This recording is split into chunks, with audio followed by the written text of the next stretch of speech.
When North Korean leader Kim Jong-un agreed to return the remains of US soldiers killed in North Korea during the Korean War, it was widely seen as a goodwill gesture to the US in their negotiations on denuclearization.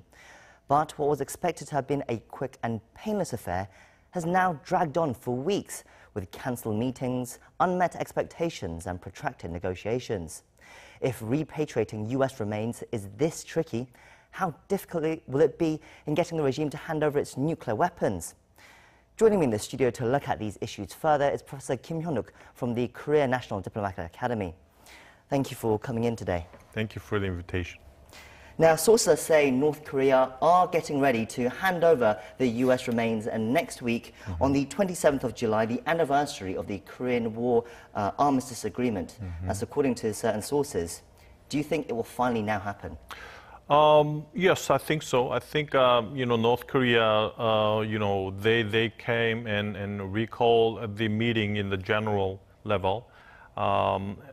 I think the July 27th you mentioned is very meaningful date. It's the 65th anniversary of the armistice agreement.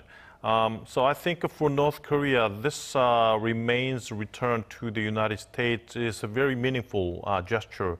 For now, there is very skeptical opinions rising in the United States, and I think North Korea might be worrying about whether Trump would suddenly break the frame of U.S.-North dialogue and negotiations. So I think the return of the U.S. soldiers remains to the United States is meaningful because this is not something that is touching upon the denuclearization moves of North Korea, which I think is very sensitive to North Korea. But at the same time, by making these gestures, which takes a long time, North Korea can kind of entrap the U.S. in the frame.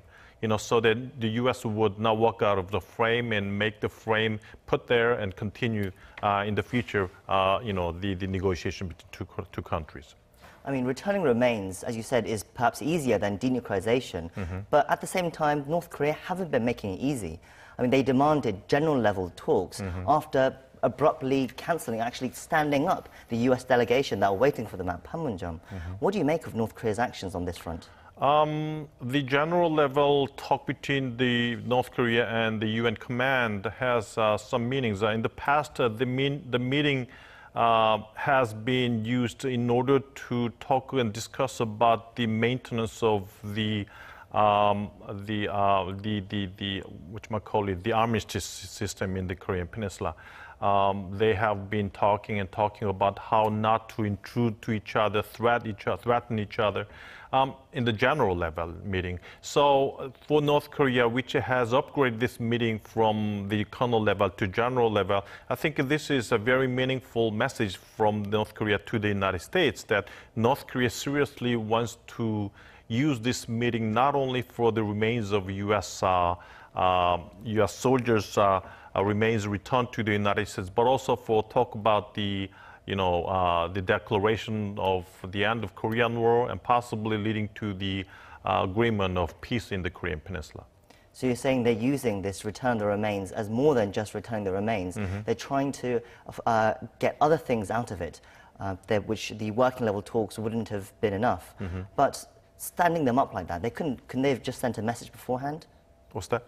Couldn't they have just sent a message beforehand? They stood up the US delegation that came to Panmunjom.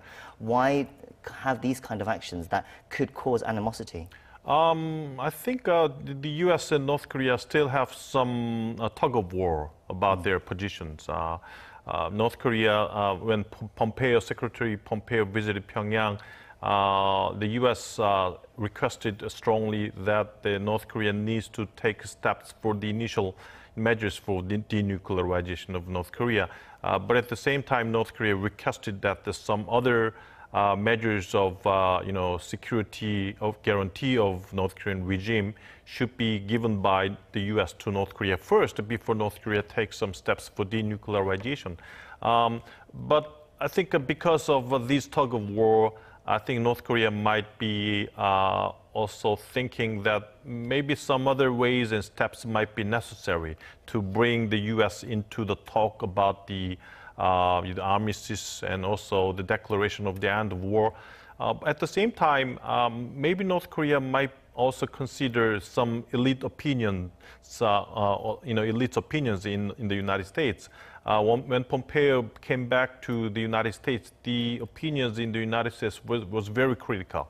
North Korea is still dragging some time, not taking the measures for denuclearization. The same pattern that North Korea has done before is repeated. So what is Trump government doing? Doing nothing about, bring North Korea into denuclearization.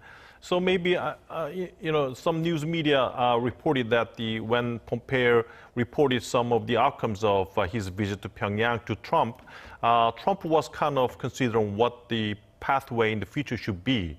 And they discussed, and the bottom line came out that let's take more time and take some more time for the negotiations, see what's going to happen in the future. So this means that Trump is kind of in the moment what he has to do, whether to continue this negotiation or break the frame and walk out of the frame of negotiations. So maybe North Korea knows this kind of situation in the United States and maybe needs some kind of measures to entrap the United States into the frame of negotiations. You mentioned talking about the peace agreement, the end of war agreement that the North Korea might want as well. South Korea has also been putting pressure, it seems. Sure. President Moon has been talking about saying that he hopes that an end of war agreement is reached by the end of the year. Do you think the US will get on board? Well, we don't really know about that. I mean, because Trump government's posture is very clear that he thinks that the sanctions should not be lifted before denuclearizations, and also some measures to guarantee the regime security of North Korea. For example, declaration of the end of the Korean War should be also something that would be made only after some measures of denuclearization is implemented. So so far the U.S. position is very clear. But interesting point is that ever since for example, last year and the early this year, the Trump government's position towards North Korea was very clear. The CVID first and later incentive. And then also talked about some Libyan model, which would, front-loading all the important nuclear warheads and ICBMs from the territory of North Korea into the United States. But all these kinds of detailed objective of denuclearization of North Korea has disappeared now. So Trump government's detailed policy to denuclearize North Korea has changed a lot from the past until the current moment. So maybe it's possible that Trump wants to keep the momentum of negotiations and might also modify its policies later on. But we'll see how it goes. You say the talk of denuclearization has disappeared pretty much right now.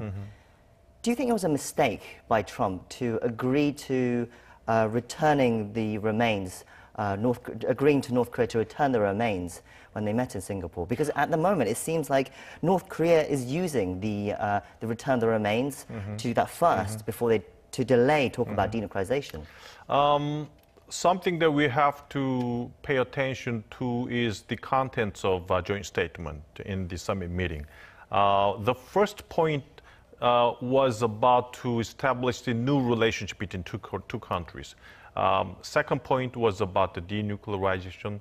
Third was about the peace regime in the Korean Peninsula. So I think Trump's focus, of course, his priority is denuclearizing North Korea, but he thinks that there should be more efforts to build a new relationship between two countries, build the trust between two countries, which he thinks is a very important basis for the denuclearization of North Korea.